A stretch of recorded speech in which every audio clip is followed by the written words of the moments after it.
So now we are going to see about the continuation in the problem which is related to the antenna characteristics.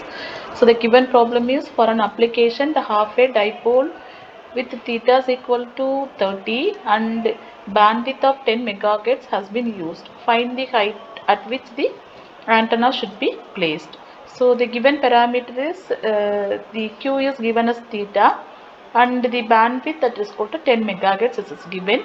So here by using this formula for antenna bandwidth, del f is equal to 10 megahertz, that is equal to f naught divided by q.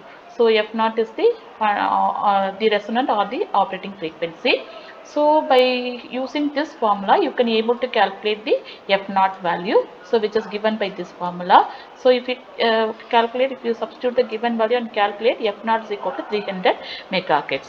Then what you are asked to find, you are asked to find the height at which the antenna should be placed.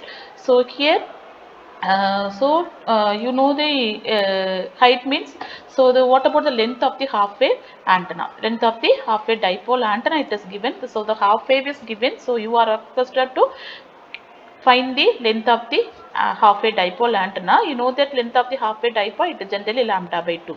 So you are in need of to calculate the lambda value. So by using this lambda value you can able to calculate lambda is equal to C by F. So C you know the constant value, and F just we have found that is equal to 300 into 10 power 6. By substituting these two you will be getting the lambda is equal to 1 meter.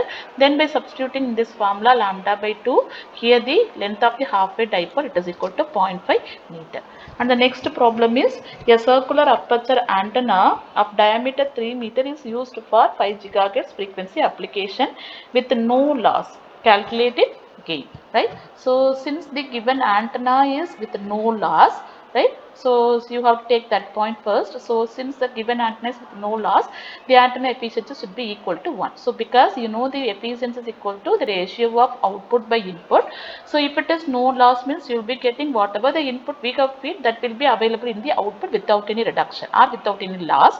So the both the numerator and denominator quantity should be equal if it is no loss. So obviously you will be getting the efficiency is equal to 1, right? So which gives GP max is equal to GD max.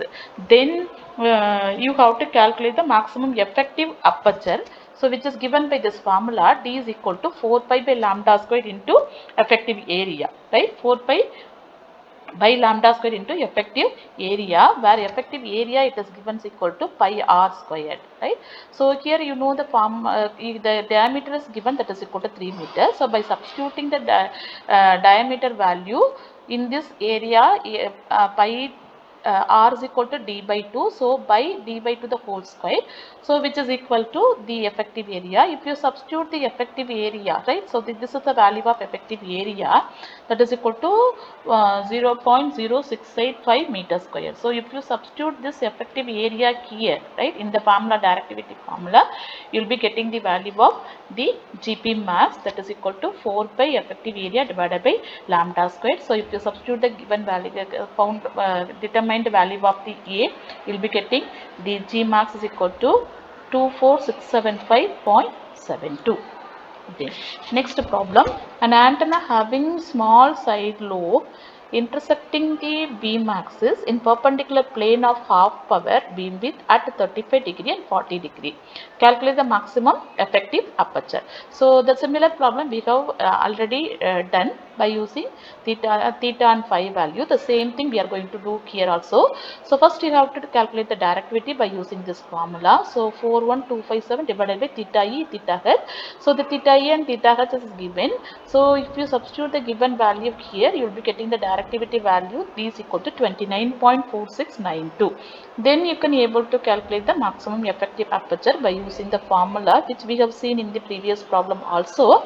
Effective area is equal to lambda squared by 4 pi into the directivity D. So just now we have calculated the directivity which is equal to this one. So if you substitute that value here, you will be getting the value of effective aperture, that is equal to 0.3451 lambda squared meter squared. The next problem. So for a specific application, an omnidirectional antenna with the power pattern u of theta comma phi is equal to u naught sin theta sin squared phi, where the theta varies from 0 to pi and phi is also varies from 0 to pi has been used. Find the directivity. So here this is the formula. So you are asked to find the value of directivity and the maximum power density U is given with respect to theta and phi, and the range for theta and phi is also given, right? So here this is a given parameter and this is a formula to calculate the directivity 4 pi U max divided by P rad. So you have to calculate the radiation power. So this is a formula for radiation power.